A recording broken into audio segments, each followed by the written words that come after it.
Everybody loves a good whodunit. A well-crafted mystery will keep you guessing until the end, but leave enough clues that when the reveal comes, you feel like it has been earned.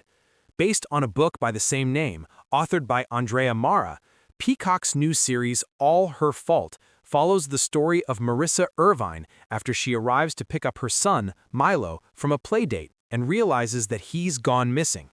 Created by Megan Gallagher, the story quickly spirals from there, bringing in familiar faces as well as unfamiliar ones into Marissa's life.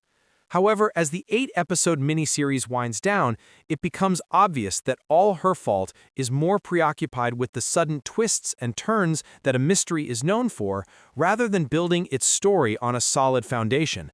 The narrative feels predictable up until it's not, and the twist of who has been behind all of this comes out of nowhere. All Her Fault has an interesting premise, but the execution is a bit too concerned with shocking the audience rather than leaning into the nuance of the crime itself. Sarah Snook and Dakota Fanning deliver strong performances in All Her Fault. Although All Her Fault is certainly flawed, both its leads stand out.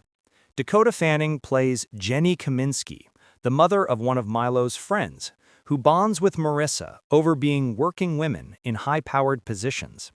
Because of their commitment to their careers, they are constantly guilted not only by the PTA, but also suffer from the weight of never feeling like they're doing enough.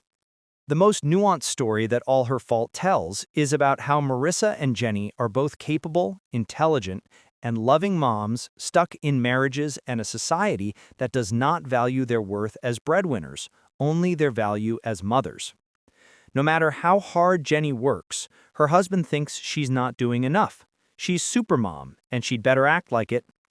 It's an aspect that the show dips into, but quickly neglects once its more flashy plotline begins to take form, which is a shame, because Fanning and Snook are incredibly charismatic on screen together, and both deliver powerful performances that offer a level of nuance that's completely missing from the rest of the show.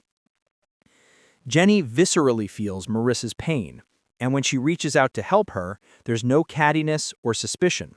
The two women find comfort in their friendship, and it's one of the story's most mature and healthy relationships.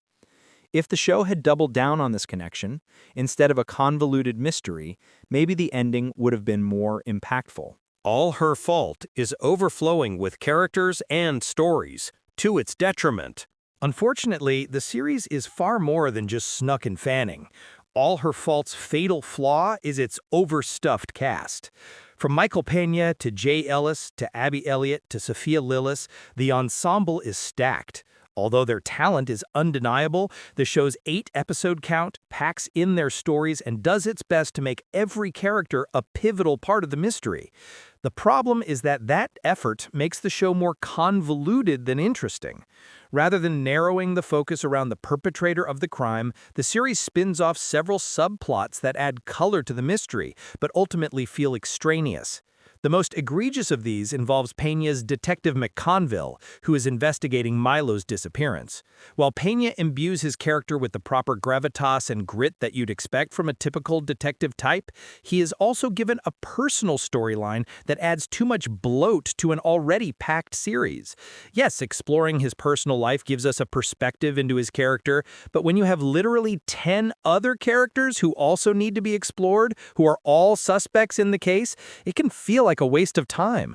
Conversely, the series doesn't do enough to explore the relationships that Marissa and her husband Peter have with Peter's brother Brian and his sister Leah.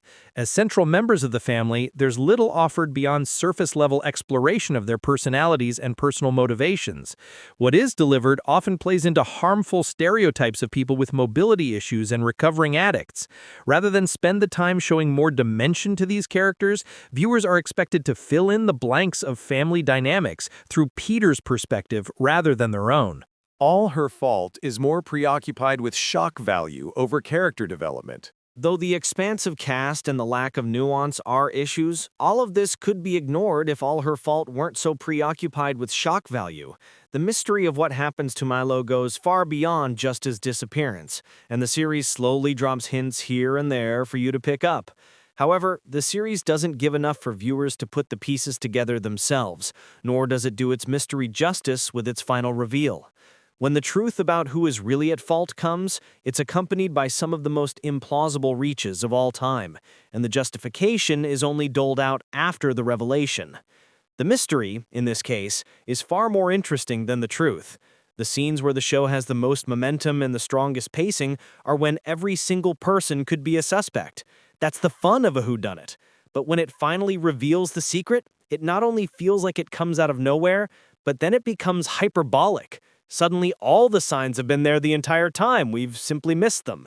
But the signs weren't there, and the character was simply changed to fit the narrative. This robs the series of its teeth, especially when an outlandish assumption is made by one of the characters, and as viewers, it seems so unrealistic because there's no evidence to back it up. A good mystery will make you feel like every single theory is a possibility before it finally reveals the connection between arbitrary facts that all come together perfectly. In All Her Fault, the effect is not so seamless, with the final half of the series bombarding the viewer with information that comes out of nowhere. Mostly, it feels like All Her Fault doesn't know what it wants to be. Is it a cold thriller full of unexpected twists and turns? Or a study of a few specific characters who will make us think about the nature of the human condition? There's a way to stitch these two concepts together, but this series just doesn't do it. While the mystery might wow some, it's much closer to an attempt at shock that falls flat without the proper build-up.